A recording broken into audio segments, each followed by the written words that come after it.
Welcome to yet and another episode of A to Z. പാട്ടും ഡാൻസും ചില പൊടിക്കൈകളുമായി വീണ്ടും ഞാൻ നിങ്ങളുടെ മുമ്പിൽ എത്തിയിരിക്കുകയാണ് എ ടു ഇസഡിലൂടെ. അപ്പം എങ്ങനെയാ, തുടങ്ങുമല്ലേ? വൈവിധ്യമാർന്ന ജീവിഘടകങ്ങൾ അധിവസിക്കുന്നതാണ് നമ്മുടെ പ്രകൃതി.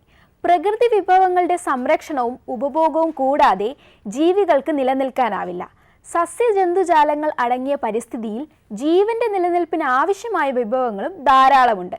എന്നാൽ ഇന്ന് നമ്മുടെ പരിസ്ഥിതി പല വിധത്തിലും മലിനമായി കൊണ്ടിരിക്കുകയാണ്.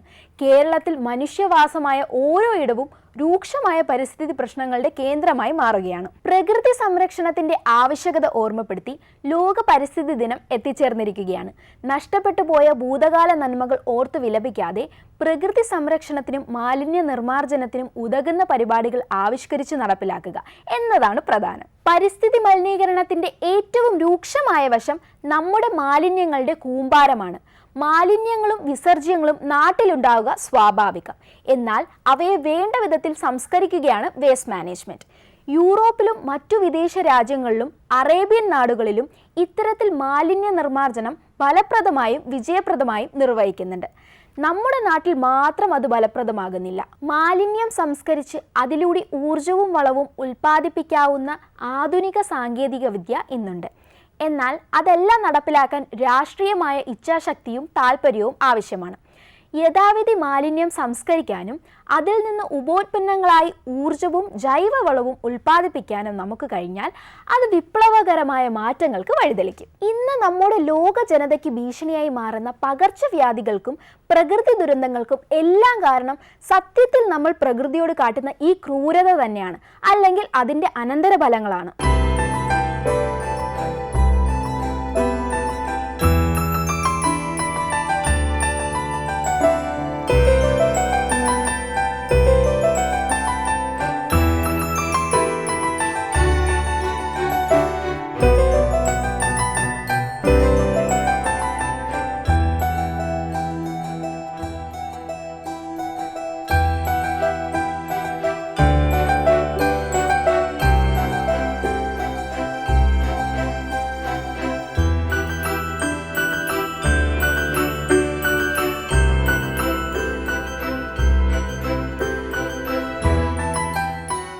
പ്രകൃതിയും മനുഷ്യനും മറ്റു ജീവജാലങ്ങളും എല്ലാം അടങ്ങുന്ന മഹാശൃംഖലയുടെ കണ്ണികൾ അഴിഞ്ഞഴിഞ്ഞ് മഹാനാശത്തിലേക്ക് നീങ്ങുകയാണ്. ജൈവ വൈവിധ്യം സംരക്ഷിക്കേണ്ടത് നമ്മുടെ തന്നെ നിലനിൽപ്പിന് അത്യാവശ്യമാണെന്ന് പ്രത്യേകം പറയേണ്ടതില്ലല്ലോ. ലോകത്തെ പിടിച്ചുകുലുക്കിയ കോവിഡ്-19 എന്ന മഹാമാരിയിൽ പ്രത്യാശയും അവബോധവും പകർന്നൊരുക്കിയ ഒരു ഗാനം കണ്ട് മടങ്ങിവരാം. തിന്തിനന്തോ താനിനാനോ തിന്തിനന്തോ താനിനാനോ തിന്തിനന്തോ താനിനാനോ. കൊറോണ എന്നൊരു വൈറസ് വുഹാനിൽ നിന്നും പുറപ്പെട്ടു. അനേകരെ കൊന്നൊടുക്കി രാജ്യങ്ങൾ തോറും എത്തിച്ചേർന്നു. തിന്തിനന്തോ താനിനാനോ തിന്തിനന്തോ താനിനാനോ തിന്തിനന്തോ താനിനാനോ തിന്തിനന്തോ താനിനാനോ. കൊറോണയെ കോവിഡ്-19 ആക്കി ലോകാരോഗ്യ സംഘടന. ഇന്ത്യയിലും എത്തിച്ചേർന്നു ഭീതിയിലായ ജീവിതങ്ങൾ. ജനതാ കർഫ്യൂ ചെയ്തിടുവാൻ പറയുകയുണ്ടായി പ്രധാനമന്ത്രി. കർഫ്യൂവിന് ശേഷം ലോക്ക്ഡൌൺ ആക്കി, വ്യക്തി ശുചിത്വം നിർബന്ധമാക്കി. തിന്തിനന്തോ താനിനാനോ തിന്തിനന്തോ താനിനാനോ തിന്തിനന്തോ താനിനാനോ തിന്തിനന്തോ താനിനാനോ. എല്ലാവരും വീടിനുള്ളിലായി. കോവിഡിൻ ഭീതിയായി മാനസങ്ങൾ. ലോക്ക്ഡൌണിന് ഈ സമയത്തു നമുക്ക് ഒത്തിരി കാര്യങ്ങൾ ചെയ്യാമല്ലോ. പച്ചക്കറിത്തൈകൾ നട്ടു വളർത്താം. വിഷമില്ലാത്ത ആഹാരവും ഭുജിക്കാം. പരിപോഷിപ്പിച്ചിടാം. സർഗവസനകൾ വരയ്ക്കാം. കളിക്കാം കൂട്ടുകാരെ. തിന്തിനന്തോ താനിനാനോ തിന്തിനന്തോ താനിനാനോ തിന്തിനന്തോ താനിനാനോ തിന്തിനന്തോ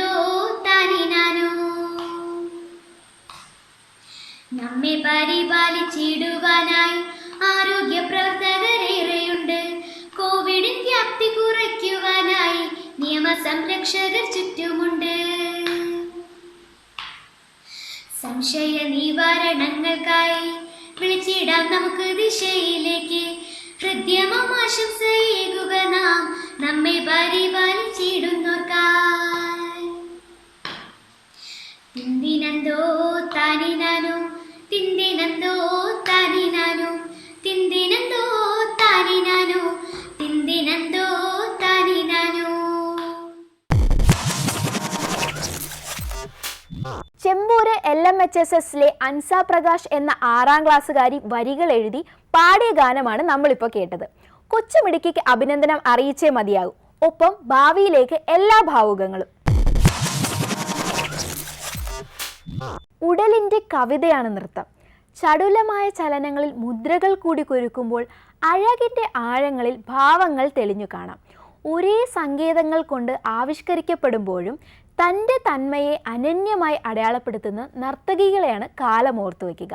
ഒരു കുഞ്ഞു നർത്തകിയെ പരിചയപ്പെടാമിനി. എൻ്റെ പേര് വൈഗായ. ഞാൻ പഠിക്കുന്നത് 6ാം ക്ലാസ്സിലാണ്. ഞാൻ ഉഴമലയ്ക്കൽ ശ്രീനാരായണ ഹയർ സെക്കൻഡറി സ്കൂളിലാണ് പഠിക്കുന്നത്.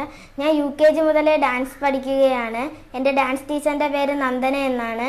അപ്പോൾ ഇന്ന് ഞാൻ എൻ്റേതായ രീതിയിൽ കൊറിയോഗ്രാഫി ചെയ്ത ഡാൻസാണ് ഇവിടെ അവതരിപ്പിക്കുന്നത്.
എത്ര സങ്കീർണമായ സംഗീതവും നിഷ്പ്രയാസമെന്ന് തോന്നിപ്പിക്കുന്ന ഭാവത്തോടെ അവതരിപ്പിക്കുക എന്നത് മികച്ച കഴിവാണ്. അത്തരത്തിൽ വയലിൻ വായനയിലൂടെ സംഗീതത്തിൻ്റെ ഗുൽമോഹർ പൂക്കൾ പൊഴിയുന്ന താഴ്വരയിൽ നമ്മളെ കൂട്ടിക്കൊണ്ടു പോകാൻ എത്തിയിരിക്കുകയാണ് എബിന എബിനു എന്ന കലാകാരി. എൻ്റെ പേര് അഭിന ഏബിനു. ഞാൻ കേന്ദ്ര വിദ്യാലയ പാങ്ങോട് സ്കൂളിലെ 10ാം ക്ലാസ് വിദ്യാർത്ഥിനിയാണ്. ഞാൻ വയലിൻ പഠിക്കുന്നത് മൊസാട്ട് അക്കാഡമി ജഗതിയിലാണ്. എന്നെ പഠിപ്പിക്കുന്ന സാറ് ഷിബു എസ് ജോൺ സാറാണ്. സാർ എന്നെ വളരെ സപ്പോർട്ട് ചെയ്യും. എൻ്റെ ഫേവറേറ്റ് വയലിനിസ്റ്റ് ബാലഭാസ്കർ സാറാണ്. സാറിൻ്റെ വെണ്ണിലവേ കവർ നഗുമോ എനിക്ക് വളരെ ഇഷ്ടമാണ്. എനിക്ക് എ ആർ റഹ്മാൻ സാറിൻ്റെ മ്യൂസിക്സ് കമ്പോസ് ചെയ്യുന്നതാണ് കൂടുതൽ ഇഷ്ടം.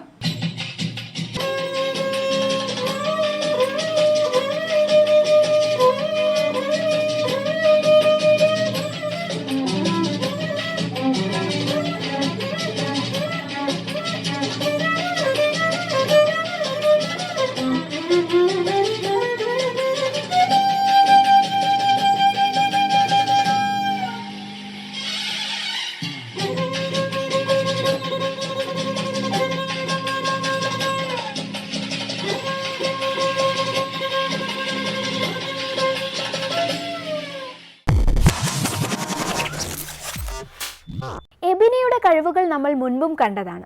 ചിത്രരചനയും ക്രാഫ്റ്റ് നിർമ്മാണവുമൊക്കെ തകൃതിയായി നടക്കുന്നുണ്ടല്ലോ അല്ലേ?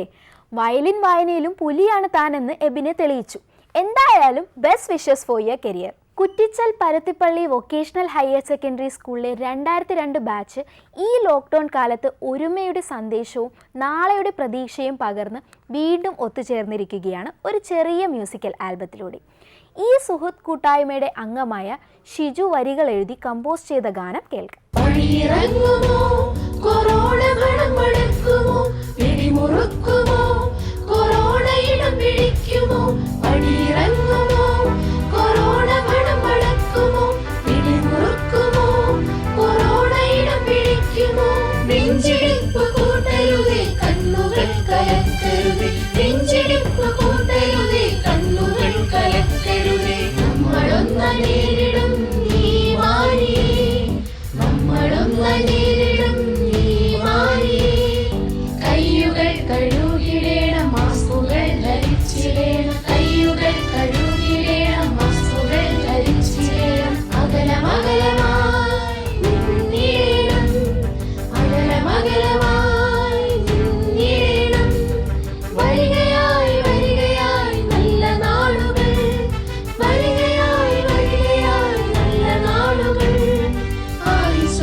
കുഞ്ഞുങ്ങളിൽ നിന്ന് നാം പഠിക്കേണ്ട ഏറ്റവും പ്രധാനപ്പെട്ട കാര്യം ആഹാരശീലമാണ്.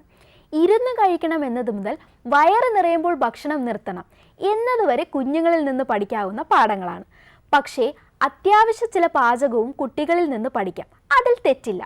ഒരു കൊച്ചു ഷെഫിനെ പരിചയപ്പെടുത്താം.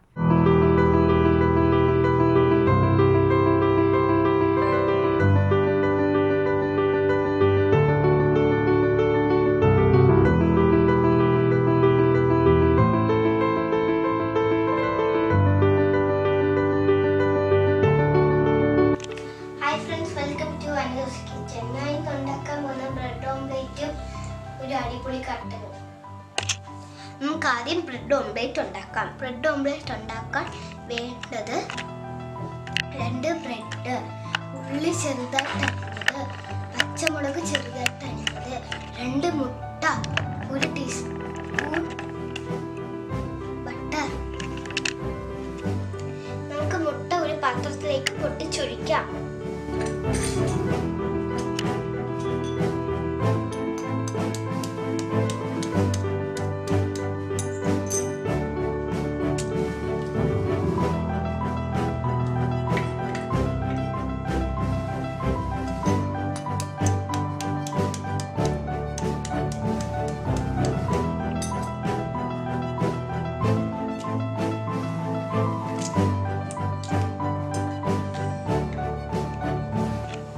ഇതിലേക്ക് ഉള്ളിയും പച്ചമുളകും ചേർക്കാം.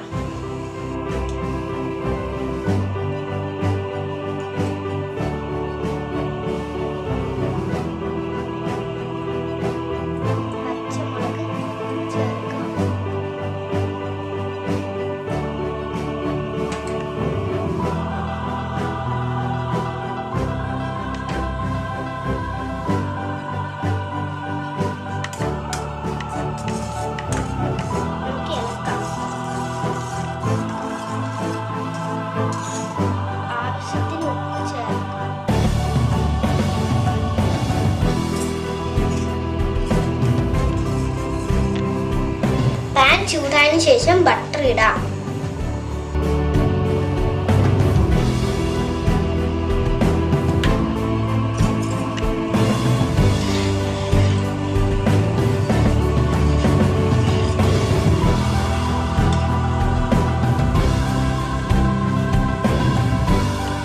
മുട്ട പൊട്ടിച്ചത് പാനിലേക്ക് ഒഴിക്കാം.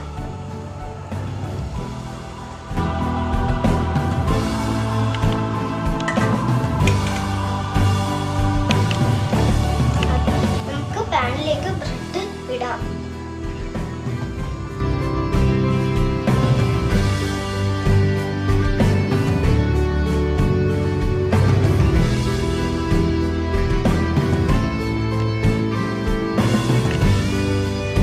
നമുക്കിത് മറിച്ചിടാം.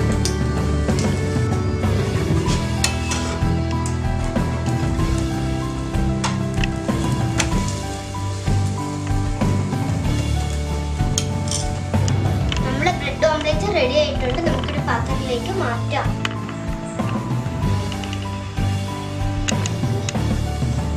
നമുക്കിനി കട്ടൻ ഉണ്ടാക്കാം. കട്ടൻ ഉണ്ടാക്കാൻ എന്തൊക്കെ വേണ്ടെന്ന് നോക്കാം.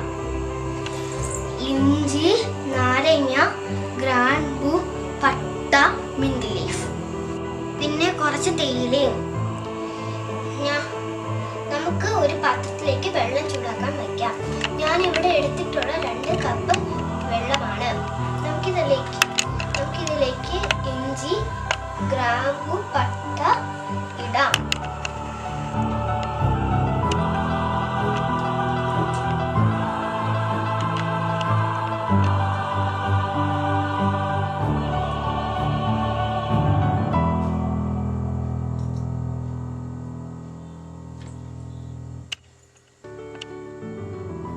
നമ്മുടെ വെള്ളം തിളച്ചു തുടങ്ങി. നമുക്കിനി 5 മിനിറ്റ് കൂടി തിളപ്പിക്കണം. ഞാൻ ഇതിലേക്ക് കുറച്ച് തേയില ഇടുന്നുള്ളൂ. കടുപ്പം വേണ്ടവർക്ക് കുറച്ചും കൂടി ഇടാം. ഇതിലേക്ക് നമുക്ക് മിന്റ് ലീഫും കൂടി ചേർക്കാം.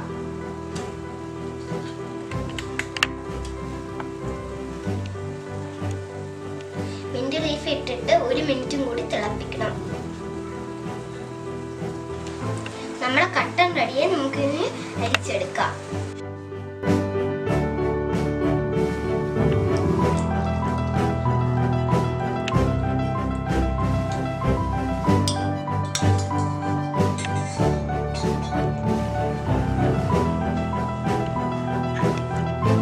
ഇതിലേക്ക് 2 ഡ്രോപ്സ് നാരങ്ങ നീരും ആവശ്യത്തിന് പഞ്ചസാരയും ഇട്ട് ഇളക്കി എടുക്കാം.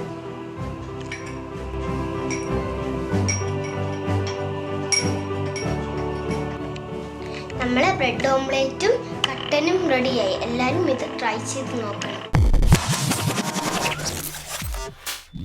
നമ്മുടെ പ്രപഞ്ചത്തിലെ ഓരോ ജീവജാലങ്ങൾക്കും വേണ്ടി സൃഷ്ടിച്ച നമ്മുടെ ഭൂമിയെ സംരക്ഷിക്കുക എന്നത് നാം ഓരോരുത്തരുടെയും കടമയാണ്. അതുകൊണ്ട് തന്നെ ഈ വരുന്ന പരിസ്ഥിതി ദിനത്തിലെങ്കിലും ഒരു മരമെങ്കിലും നട്ടു വളർത്തുക. A to Z ഇന്നത്തെ എപ്പിസോഡ് ഇവിടെ പൂർണ്ണമാകുന്നു. അടുത്ത ആഴ്ച ചെറിയ വലിയ നുറുങ്ങു വിദ്യകളുമായി വീണ്ടും ഞാൻ എത്തുന്നതായിരിക്കും. അതുവരേക്കും be safe at home. This is Devika Anil signing off.